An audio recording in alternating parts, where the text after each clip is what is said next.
నిజ నిర్ధారణకు అంతిమ నిర్ణయం డిఎన్ఏ టెస్ట్.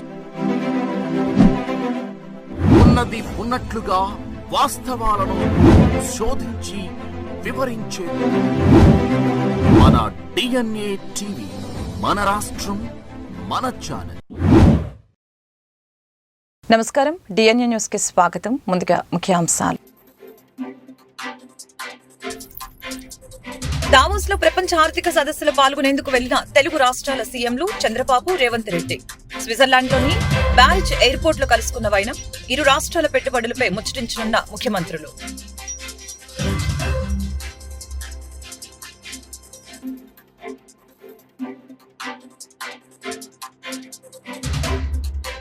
ఏపీలో అర్హతలు లేని పింఛన్దారులకి జలకివ్వనున్న అధికార యంత్రాంగం. దివ్యాంగుల కేటగిరీలో అర్హత లేని వారిని తనిఖీలు చేయనున్న అధికార యంత్రాంగం.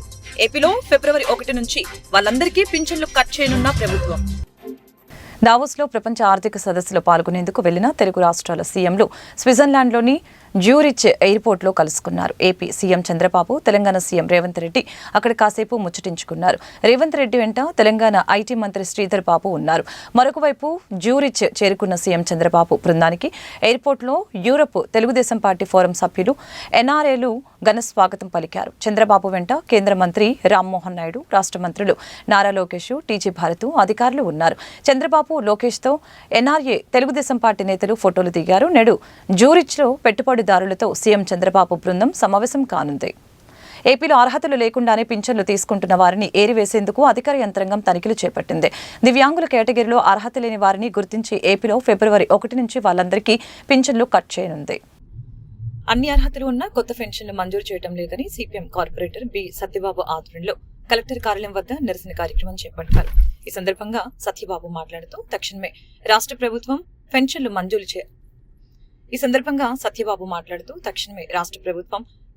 మంజూరు చేయాలని చెప్పారు. ఎన్డీఏ కూటమి ఎన్నికలకు ముందు ప్రజలకిచ్చిన వాగ్దానాలని ఎందుకు అమలు చేయడం లేదని చెప్పారు. ప్రజలు ఓట్ల కోసం ఎన్డీఏ కూటమి మరొకసారి ప్రజల్ని మోసగించిందని చెప్పారు. విజయవాడ నగరానికి సంబంధించి వందలాది మందికి పెన్షన్ కోసం దరఖాస్తు చేసుకుంటే ఇంతవరకు వాటిని పరిశీలించకుండా అధికారులు నిర్లక్ష్యంగా వ్యవహరిస్తున్నారని అన్నారు. నిరంతరం ప్రజలను మోసగించేందుకే ఎన్డీఏ ప్రభుత్వం ప్రయత్నిస్తుందని చెప్పారు. పెన్షన్ అందరికీ మంజూరు చేయాలని సామూహికంగా సత్యబాబు ఆధ్వర్యంలో ప్రజలు కలెక్టర్కి దరఖాస్తులు అందజేశారు.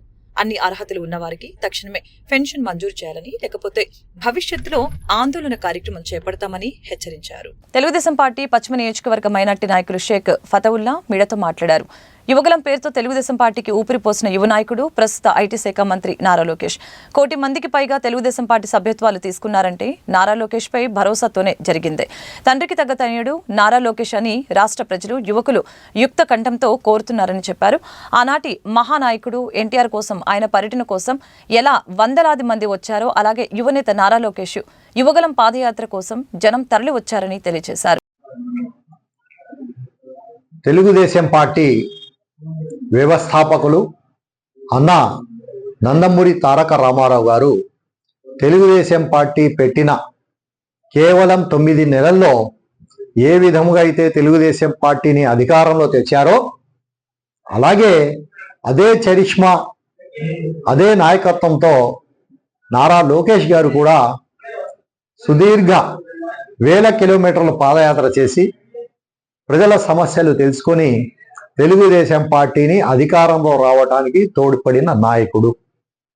అలాగే తెలుగుదేశం పార్టీ కష్టకాలంలో ఉన్నప్పుడు ఇక తెలుగుదేశం పార్టీ పని అయిపోయింది, అధికారంలోకి రాదు అని ఎవరైతే చెప్పారో వాళ్ళ మోకాలికి చెప్పుతో కొట్టినట్టు ఆయన పాదయాత్ర చేసి తెలుగుదేశం పార్టీ కార్యకర్తలకు, ప్రజలకు నేను అండగా ఉన్నాను, మీరు నా వెంట నడవండి అని తెలుగుదేశం శ్రేణులకు ఉత్తేజపరిచి రాష్ట్రంలో తెలుగుదేశం పార్టీ మళ్ళీ అధికారంలో రావడానికి దోహదపడిన నాయకుడు నారా లోకేష్ గారు.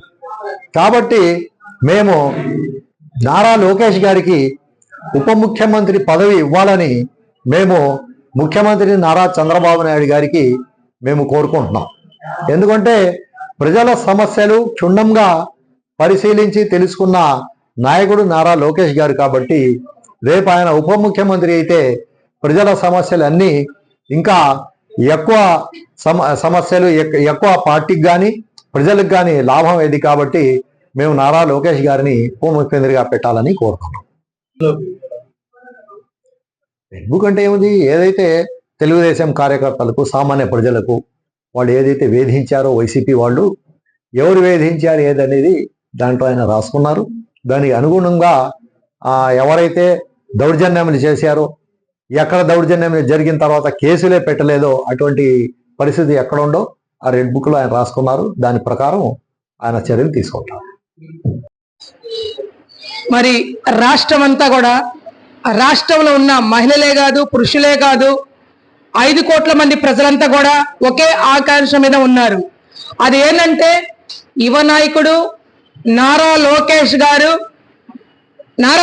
గారికి ఉప ముఖ్యమంత్రిగా చెయ్యాలని, మరి నారా చంద్రబాబు నాయుడు గారిని ప్రజలంతా కూడా, కార్యకర్తలు ప్రజలు అంటే ఒక మతం కులం ఏం లేకుండా తను కోరుకుంటున్నారు. ఎందుకంటే నారా లోకేష్ గారు పాదయాత్ర చేసినప్పుడు ప్రజల గురించి ఏ సందులో ఏ గల్లీలో ఎవరు ఏం చేశారు అంటే, సైకో ప్రభుత్వంలో ఉన్నప్పుడు 5 సంవత్సరాలు ఏ రకంగా బాధలు పెట్టాడు, ఏ రకంగా ఇబ్బందులు పెట్టాడు, ఏ రకంగా ఆడబిడ్డలు అన్యాయం అయిపోయారు, ఏ రకంగా మానభంగాలు జరిగినాయి, ఎట్లా గంజాయికి పెంచి పోషించారు అని ఆ రకంగా ఉన్నప్పుడు తన బాధలన్నీ తెలుసుకున్న నాయకుడు యువ నాయకుడు నారా లోకేష్ గారు. కాబట్టి మరి యువ నాయకుడు నారా లోకేష్ కి మరి ఉప ముఖ్యమంత్రిగా ఇవ్వాలని మేమంతా కూడా, నేను ఒక మహిళగా, ఒక ముస్లింస్ మహిళగా నేను కోరుకుంటమే కాదు, మా సమాజం అంతా కూడా తను కోరుకుంటుంది. ఎందుకంటే మొన్న ఆయన ఒక మాట మాట్లాడారు, మౌజన్లకి ఇమాములకి కూడా మళ్ళీ వెంటనే వాళ్ళకి 10,000 5,000 రూపాయలు ఇవ్వాలని కోరుకున్న నాయకుడు యువ నాయకుడు నారా లోకేష్ గారు. కాబట్టి ఆనాడు చంద్రబాబు నాయుడు గారు ప్రభుత్వంలో ఆయన ఇచ్చినప్పుడు ఈ సైకో ప్రభుత్వంలో మా ఇమాములకి, మరి మా మౌజన్లకి, మా షాదీ మా దుల్హన్ పథకాలు అన్ని తీసేశాడు. కాబట్టి యువ నాయకుడు నారా లోకేష్ గారు ఆధ్వర్యంలో ఇట్లాంటివన్నీ కూడా మా సమాజానికి మంచి జరిగిద్దని మేమంతా కోరుకుంటమే కాదు, ఆ అల్లాని దువా కూడా చేస్తున్నాం. అందరికీ నమస్కారం. తెలుగుదేశం పార్టీ జాతీయ ప్రధాన కార్యదర్శి యోగలం రథసారథి నారా లోకేష్ గారిని ఉప ముఖ్యమంత్రిగా నియమించాలని నారా చంద్రబాబు నాయుడు గారిని ముఖ్యమంత్రి గారిని మేము ప్రధానంగా డిమాండ్ చేస్తున్నాము. ఎందుకంటే యువగలం పాదయాత్రతో రాష్ట్ర నలుమూలల్లో జరుగుతున్న సమస్యలపై పాదయాత్ర చేసి స్వయంగా సమస్యలు తెలుసుకున్న మనిషి నారా లోకేష్ గారు. అటువంటి నారా లోకేష్ గారిని ఉప ముఖ్యమంత్రిగా చంద్రబాబు నాయుడు గారు నియమించాలని కోరుతున్నాము. అలాగే మంగళగిరి నియోజకవర్గంలో 1983లో పార్టీ రామారావు గారు స్థాపించినప్పుడు గెలిచింది. ఆ తర్వాత అక్కడ ఇప్పుడు దాకా తెలుగుదేశం పార్టీ గెలవలేదు. అటువంటి నియోజకవర్గంలో నేను నాయకుడిగా అక్కడ ఎదుగుతాను, ఆ నియోజకవర్గంలో పార్టీ మళ్ళీ గెలిపిస్తాను పార్టీని ఇది చేసి మళ్ళీ అక్కడ ఆయన 1,00,000 ఓట్ల మెజారిటీతో గెలిచిన నాయకుడు నారా లోకేష్ గారు. అటువంటి నాయకుడికి ఉప ముఖ్యమంత్రి పదవి చంద్రబాబు నాయుడు గారు కేటాయించాలని మేము ప్రధానంగా డిమాండ్ చేస్తున్నాం. ట్రాన్స్పోర్ట్ డిపార్ట్మెంట్ మరియు పోలీస్ డిపార్ట్మెంట్ అధికారులతో ఎంజీ రోడ్లోని ఇందిరాగాంధీ స్టేడియం ఎదురుగా పెట్రోల్ బంకు పక్కన ఆర్ఎన్బి బిల్డింగ్ దగ్గర నుంచి బైక్ హెల్మెట్ ర్యాలీని ఉప రవాణా అధికారి ఏ మోహన్ బైక్ హెల్మెట్ ర్యాలీని డీటీసీ కార్యాలయం వద్ద ప్రారంభించారు. ఈ కార్యక్రమంలో అధికారులు, ఆర్టీఓ సిబ్బంది, ద్విచక్ర వాహనదారులు పాల్గొన్నారు. 36వ రహదారి భద్రతా మాసోత్సవాలతో భాగంగా ఈరోజు 5వ రోజు మనం విజయవాడ ప్రజలందరికీ కూడా హెల్మెట్ యొక్క ఇంపార్టెన్స్ తెలియజేయడానికి ఈరోజు ఒక ర్యాలీని మనం కండక్ట్ చేస్తున్నాం. ప్రజల్ని చైతన్యవంతులు చేసి ఎడ్యుకేట్ చేసే దానిలో భాగంగా ఈ ప్రోగ్రామ్స్ అన్ని కండక్ట్ చేస్తున్న విషయం మీ అందరికీ నేను మొన్ననే తెలియజేశాను. దాంట్లో భాగంగా స్కూల్ పిల్లలకి, అట్లాగే కొంతమంది వాలంటీర్స్ కూడా ఇంజనీరింగ్ కాలేజ్ స్టూడెంట్స్ని 3 బ్యాచ్లుగా వాళ్ళని ట్రైనప్ చేశాము. ఆ ట్రాఫిక్ వాలంటీర్స్ని కూడా మనము రోడ్డు మీద హెల్మెట్ ఉండి కూడా ధరించిన వాళ్ళందరికీ కంపల్సరీగా ధరింపజేస్తున్నారు వాలంటీర్స్ అందరూ. అట్లాగే హెల్మెట్ లేని వాళ్ళందరికీ అయితే మటుకు మనం ఎన్ఫోర్స్మెంట్ ద్వారానే వాళ్ళకి ఒక దారిలోకి తీసుకురావచ్చిన భాగంగా మన రవాణా శాఖ, పోలీస్ శాఖ నిన్న ఆదివారం రోజు కూడా దాదాపు ఒక 70 నుంచి 80 కేసులు రాయడం జరిగింది. మరి అవగాహనతో పాటు ఎడ్యుకేషన్తో పాటు అన్ని రకాలుగా చేస్తే కానీ విజయవాడ నగరంలో మనం రోడ్ సేఫ్టీని పెంపొందించలేమనే దీంతో ఈ రోజు ఈ యొక్క కార్యక్రమాన్ని పెట్టాము. ఈ కార్యక్రమంలో పాల్గొంటున్నటువంటి డీలర్స్, మా ఆథరైజ్డ్ డీలర్స్, ఆ యొక్క యాజమాన్యాలందరికీ కూడా రవాణా శాఖ ఎన్టీఆర్ జిల్లా తరఫున కృతజ్ఞతలు తెలియజేస్తున్నాను. మరి ప్రజలందరికీ కూడా మళ్ళీ విజ్ఞప్తి చేస్తున్నాను, మరి మన యొక్క ప్రాణానికి మనమే రక్షణ తీసుకోవాల్సిన బాధ్యత ఉంది. ఏదో రవాణా శాఖ అధికారులు చెప్పారు లేకపోతే ఫైన్ చేస్తున్నారని కాకుండా మనం రోడ్డు మీదకి వచ్చిన తర్వాత మన క్షేమంగా ఇంటికి వెళ్ళాలంటే మన యొక్క 2 వీలర్కి అయితే మన హెల్మెట్ని ధరించడము, అలాగే 4 వీలర్కి అయితే సీట్ బెల్ట్ ధరించడము, అలాగే సెల్ ఫోన్ డ్రైవింగ్ లేకుండా వెళ్ళడము, అట్లాగే విజయవాడ నగరంలో ఎక్కువగా ఓవర్లోడింగ్ అంటే ట్రిపుల్ రైడింగ్ 5 మంది 6 మంది కూడా రైడ్ చేస్తున్నటువంటి దాఖలాలు మనకు కనపడుతున్నాయి. అలాగే ఓవర్ స్పీడింగ్. ఈ కారణాలు కనుక ఈ 6 థీమ్స్ కనుక మన విజయవాడ నగర ప్రజలందరూ పాటిస్తే ఖచ్చితంగా మనం విజయవాడ నగరంలో జరుగుతున్నటువంటి ప్రమాదాల బారిన పడి చనిపోతున్న వారి సంఖ్యని 50% వరకు తగ్గించాలని లక్ష్యంగా పెట్టుకున్నాం. ఆ లక్ష్యాన్ని నెరవేర్చడంలో మరి మీడియా మిత్రులందరూ కూడా సహకరించాలని, అట్లాగే ప్రజలందరూ కూడా దీన్ని పాజిటివ్గా తీసుకొని ఏదో మేము ఫైన్ల రూపంగా వాళ్ళకి ఇబ్బంది పడుతున్నామనే ఆలోచన కాకుండా అందరూ కూడా దీన్ని హెల్మెట్ పెట్టుకోవడానికి మన యొక్క శాయశక్తులు కృషి చేయాలని నగర ప్రజలందరికీ విజ్ఞప్తి. సంగీత సన్మా మండలి ఆధ్వర్యంలో దుర్గాపురంలోని సంగీత కళాశాలలో నిర్వహిస్తున్న శ్రీ సద్గురు త్యాగరాజస్వామి ఆరాధన సంగీతోత్సవాలు శాస్త్రీయ సంగీత వైభవాన్ని చాటుకున్నాయి. శుక్రవారం కార్యక్రమంలో త్యాగరాజస్వామి రచించిన చెన్నైకి చెందిన చివుకుల నాగసాయి తిష్య గాత్రం, శ్రీ గండూరి శ్రీనివాసమూర్తి వయలిన్, శ్రీ పారుపల్లి సుబ్బారాయ పాల్గొన్ మృదంగం, శ్రీ ఎస్ఏ ఫణిభూషణ్ ఘటం త్యాగరాజస్వామి కృతులని ఆలపించారు. నా పేరు సివిపి శాస్త్రి, నేను వోకలిస్ట్ అండి.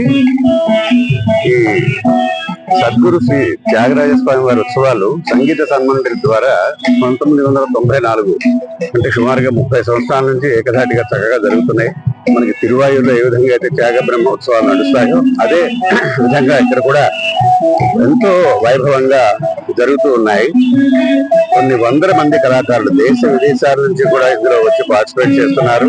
ఎంతో మంది కళాకారులు స్వామివారి యొక్క కీర్తనలు మాత్రమే వారి యొక్క ఆరాధన ఉత్సవాల్లో పాడేటువంటి నియమం ఉంది కనుక మనోధర్మానికి ప్రయారిటీ ఇందులో ఇవ్వకుండా ఎక్కువ స్వామివారి యొక్క రచనలను ఇందులో అందరికీ అందిస్తూ ఎంతో స్వామివారి యొక్క కృపకి పాత్రలవుతూ ఉండడం ఎంతో విశేషం. ఇది చాలా ఒక ఉత్సవం పండగలాగా ఈ పుష్య బహుళ పంచమి నాడు జరుపుకోవడం అనేది ఎంతో కాలంగా స్వామివారి యొక్క ఉత్సవాలని బెంగళూరు నాగరత్న గారు ఏ విధంగా అయితే స్టార్ట్ చేశారో అది తూచా తప్పకుండా ఎప్పటివరకు కూడా నిరవధికంగా జరుగుతూ ఉండడం ఎంతో విశేషం. అది స్వామివారి యొక్క అనుగ్రహంతో జరుగుతూ ఉండడం విశేషం. అందరికీ కూడా ఇందులో పాలు పంచుకున్నటువంటి వాళ్ళందరికీ కూడా వారి యొక్క కృప ఆశీర్వచనాలు ఉండాలని మనస్ఫూర్తిగా కోరుకుంటున్నాను. నమస్కారం. నా పేరు సురేష్. గత 30 సంవత్సరాల పైచలుగు నుంచి ఇక్కడ సంగీత సన్మండలి ఆధ్వర్యంలో త్యాగరాజ ఆరాధన ఉత్సవాలు జరుగుతున్నాయి. దీంట్లో లబ్ధ ప్రతిష్ఠులైన కళాకారులు ఎంతో మంది దేశ విదేశాల నుంచి స్వగ్రామాల నుంచి కూడా వచ్చి ఈ కార్యక్రమాల్లో పాలు పంచుకోవడం జరుగుతుంది. ఎక్కడైనా కళాకారులకు వాళ్ళ కచేరీలు చేస్తే ప్రదర్శనలు ఇస్తే ఏం చేస్తారంటే వాళ్ళకి పారితోషికం ఇస్తారు. ఇక్కడ పారితోషికం అనేది ఉండదు. వాళ్ళు త్యాగరాజ స్వామి వారి మీద భక్తితో వారికి స్వరపుష్పాన్ని సమర్పించడం అనే కార్యక్రమం జరుగుతూ ఉంటుంది. దాదాపుగా ప్రతి సంవత్సరము ఒక 150 పైన కచేరీలు, చిన్నపిల్లల దగ్గర నుంచి పెద్దవాళ్ళ దాకా 150 పైన కచేరీలు జరుగుతూ ఉంటాయి. అందులో గాత్రం ఉంటుంది, వాయిద్యాలు ఉంటాయి, ఇట్లా కోరస్ పాడగా యుగళంగా ఉంటుంది. ఇట్లా జరుగుతూ ఉంటాయి. వీటిలో వచ్చే ప్రేక్షకులు కూడా అసంఖ్యాకంగా సంగీతం వచ్చిన వాళ్ళు ఉంటారు, నేర్చుకునే వాళ్ళు ఉంటారు, ఔత్సాహికులు ఉంటారు, ప్రోత్సహిస్తున్న వాళ్ళు కూడా ఉంటారు. ఈ విధంగా ఈ కార్యక్రమాలు జరుగుతూ ఉంటాయి. సమస్యల పరిష్కారం కోరుతూ agriculture cooperative societies employees union ఆందోళన చేపట్టింది. ఈ మేరకు సోమవారం కలెక్టర్ కార్యాలయం వద్ద ధర్నా నిర్వహించి నిరసన వ్యక్తం చేశారు. ఈ సందర్భంగా సిఐటియు రాష్ట్ర ఉపాధ్యక్షులు అజయ్ కుమార్ మాట్లాడారు. జీవో నెంబర్ 36 ప్రకారం ఉద్యోగుల రిటైర్మెంట్ వయసు 60 నుండి 62కి పెంచాలని డిమాండ్ చేశారు. వెంటనే వేతన సవరణ కూడా చేయాలని చెప్పారు. సహకార సంఘ ఉద్యోగులకి పెన్షన్ బెనిఫిట్స్ లేని కారణంగా ఇబ్బందులు పడుతున్నారని తెలిపారు. ప్రభుత్వం వెంటనే స్పందించి గ్రాట్యుటీ ప్రభుత్వ ఉద్యోగుల మాదిరిగా పెంచాలని సూచించారు.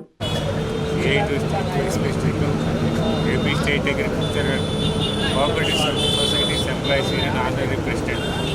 ఈ రోజున డిఏసిఎస్లో పనిచేస్తున్నటువంటి ఉద్యోగులు ధర్నా చేస్తున్నారు కలెక్టర్ ఆఫీస్ దగ్గర. ముఖ్యంగా ఇప్పుడు 2016లో విడుదల చేసినటువంటి 2019లో విడుదల చేసినటువంటి జీవో 36ని ఇంతవరకు పూర్తిగా అమలు చేయలేదు. ఆ పే స్కేల్స్ని అమలు చేసే విధంగా DCCB అలాగే AFCA కూడా ఫండ్స్ ఏర్పాటు చేసి వెంటనే 36 జీవోని అమలు చేయాలని డిమాండ్ చేస్తున్నారు ఉద్యోగులు. అలాగే రాష్ట్ర ప్రభుత్వ ఉద్యోగుల్లాగా 62 సంవత్సరాలకి పదవి విరమణ వయసు పెంచాల్సినటువంటి అవసరం ఉంది. ఈ ఉద్యోగులకి గ్రాట్యుటీ సౌకర్యాన్ని గ్రాట్యుటీ చట్ట ప్రకారం ఇవ్వాలి. చట్ట ప్రకారం ఇచ్చినట్టయితే వాళ్ళకు ఉన్నటువంటి జీతాలను బట్టి 5 లక్షలు, 6 లక్షలు, 10 లక్షలు, 12 లక్షలు ఆ మేరకి గ్రాట్యుటీ వచ్చేటువంటి అవకాశం ఉంటుంది. వీటన్నిటికంటే కూడా ముఖ్యంగా ఈ రోజున గవర్నమెంట్ PACSని ప్రైవేటీకరించి ప్రైవేటు వ్యక్తులకి, కంపెనీలకి దారదత్తం చేయాలని చూస్తూ ఉంది. CIT యూనియన్ ప్రైవేటీకరణకు వ్యతిరేకిస్తూ ఈ రోజున కలెక్టర్ ఆఫీసుల ముందు ధర్నా చేస్తూ ఉన్నాం. జిల్లా పోలీస్ కార్యాలయంలో నిర్వహించిన గ్రీవెన్స్ డేకి విశేష స్పందన లభించింది. ఈ మేరకు జిల్లా ఎస్పీ సతీష్ కుమార్ బాధితుల వద్ద నుంచి వినతుల్ని స్వీకరించారు. ఇందులో వ్యక్తిగత కుటుంబ ఆస్తి వివాదాలు, ఆర్థికపరమైన లావాదేవీలు, జూట్ మిల్ భూమి ఆక్రమణ, కార్మికుల సమస్యలు, మహిళల రక్షణ కోరుతూ అధికంగా ఫిర్యాదులు అందాయి. బాధితుల నుంచి ఫిర్యాదులను స్వీకరించిన ఎస్పీ తక్షణమే పరిష్కారం చేయాలని సంబంధిత పోలీస్ స్టేషన్లకు ఆదేశాలు జారీ చేశారు. అదేవిధంగా గ్రీవెన్స్ లో ఫిర్యాదుల్ని అందజేసిన అనంతరం బాధితులు వారి సమస్యల్ని మీడియాకు కూడా వివరించారు. 3/1 మరి అక్కడి నుంచి వచ్చాను నాన్న. వెంకటేశ్వరనాథతో ఫ్లాట్ వ్యాపారం చేస్తాను, వారం రోజులు 10 రోజులు రిజిస్టర్ అయిపోయి డబ్బులు ఇస్తామని చెప్పి 10 లక్షల 40,000 తీసుకున్నాడు అయ్యా. తీసుకొని 2 నెలలు 3 నెలలు బాధ్యతలు వేసుకొచ్చాడు. అప్పటి నుంచి ఎవరికి చెప్పాల. మా కూతురు కొట్టబోతున్నా నన్ను. వాడి నుంచి అయిపోయానమ్మా నేను.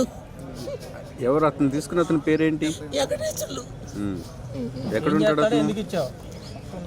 ఏం చెప్పాను ఏదో గడపటి వచ్చి వస్తా పోతా మాయ చేసి మా రోజు ఇస్తాను మాయ చేశాడు. నన్ను పెద్ద కూతురు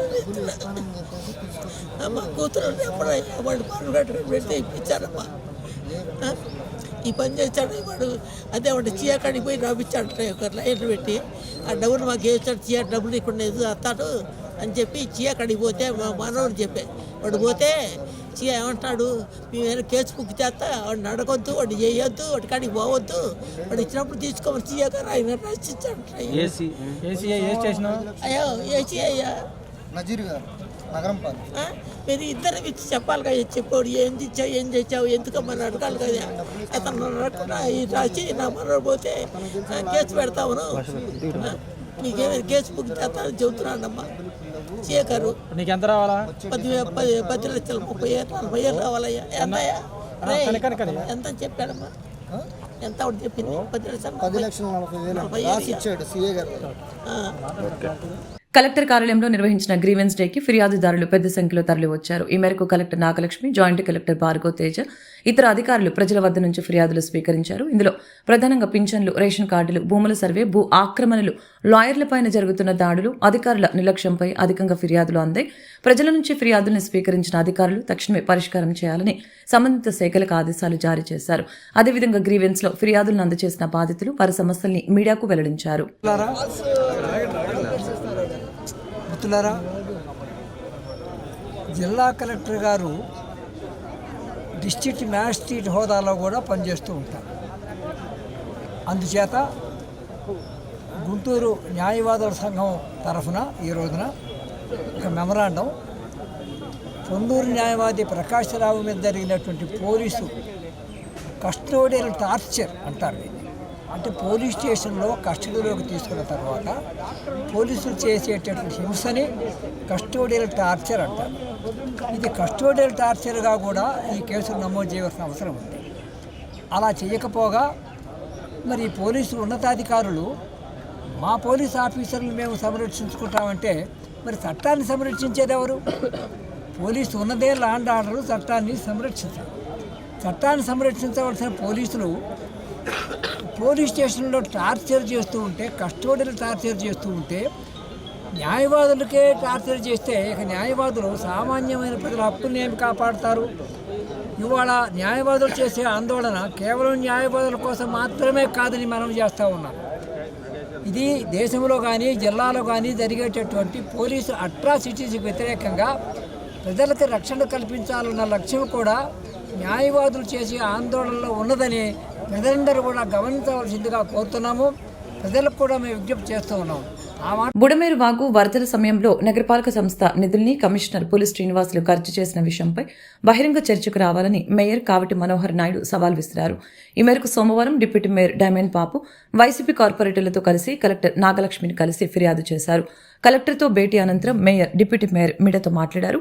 నగర కమిషనర్ నిధుల ఖర్చు విషయంలో ఆధారాలు చూపించలేక కేవలం తనకు అధికారం ఉందని ఇష్టారాజ్యంగా ఏం చేసినా చెల్లుతుందని అన్నట్లు వ్యవహరిస్తున్నారని ఆరోపించారు.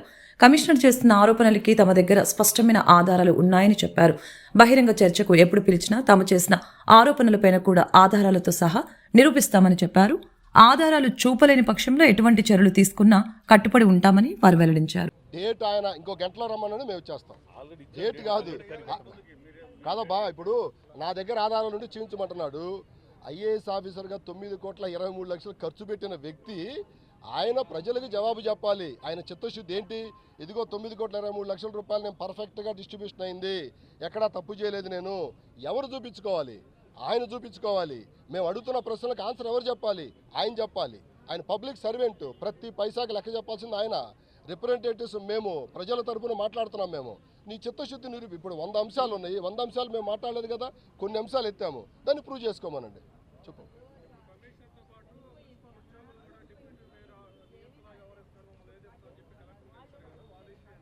ఒక చిన్న మాట సాంసరావు గారు, deputy mayor as per rule పర్ఫెక్ట్గా చెప్తున్నా, గుర్తుంచుకోండి. జీవో నెంబర్ 1958 మున్సిపల్ యాక్ట్ ప్రకారంగా ఇక్కడ ఉన్నటువంటి ప్రజాప్రతినిధులు మొత్తం కూడా రూల్ ఏం చెప్తుందో తెలుసా? ఏదైనా ప్రజా ప్రయోజనాలకు సంబంధించిన అంశంలో ఎక్కడైనా అధికారులు గనక తప్పు చేశారని గనక అనిపిస్తే మేయర్ గారికి ఒక నోటీస్ ఇచ్చి, మేము పలానా సెక్షన్ టౌన్ ప్లానింగ్ కావచ్చు, రెవెన్యూ కావచ్చు, పబ్లిక్ హెల్త్ కావచ్చు, మేము పలానా ఫైల్ మాకు రిక్వైర్మెంట్ ఉంది, అందుట్లో తప్పులు జరిగినట్టుగా మా దగ్గర సమాచారం ఉంది, మేము ఆ ఫైల్స్ మీరు తెప్పించండి, లేకపోతే మేము డైరెక్ట్గా ఆ సెక్షన్కి వెళ్ళి చూసుకునేటువంటి రైట్ సెక్షన్లో ఉంది.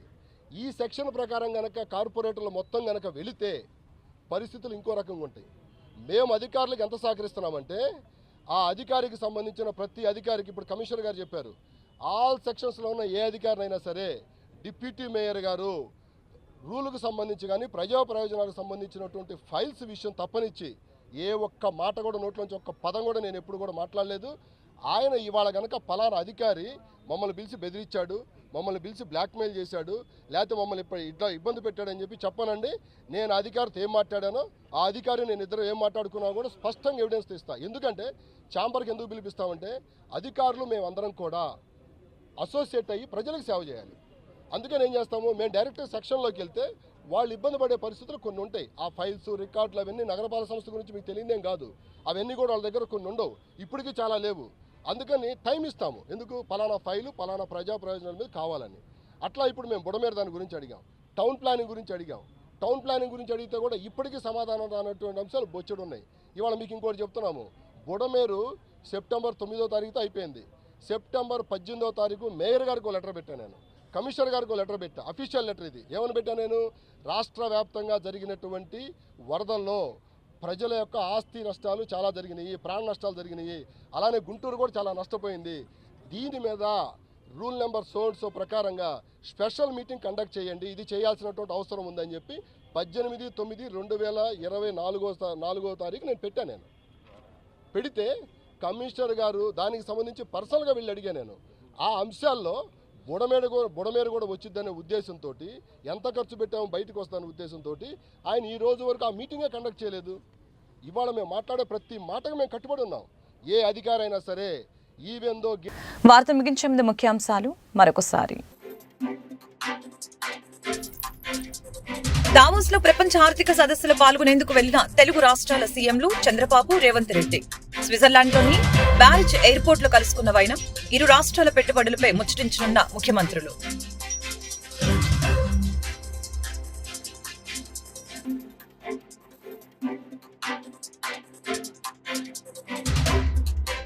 ఏపీలో అర్హతలు లేని పింఛన్దారులకి జలకివ్వనున్న అధికార యంత్రాంగం.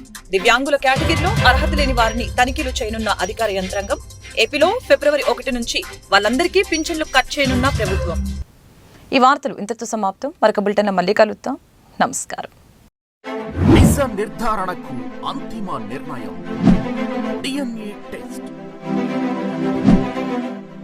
ఉన్నది ఉన్నట్లుగా వాస్తవాలను శోధించి వివరించేది మన DNA టీవీ. మన రాష్ట్రం, మన ఛానల్.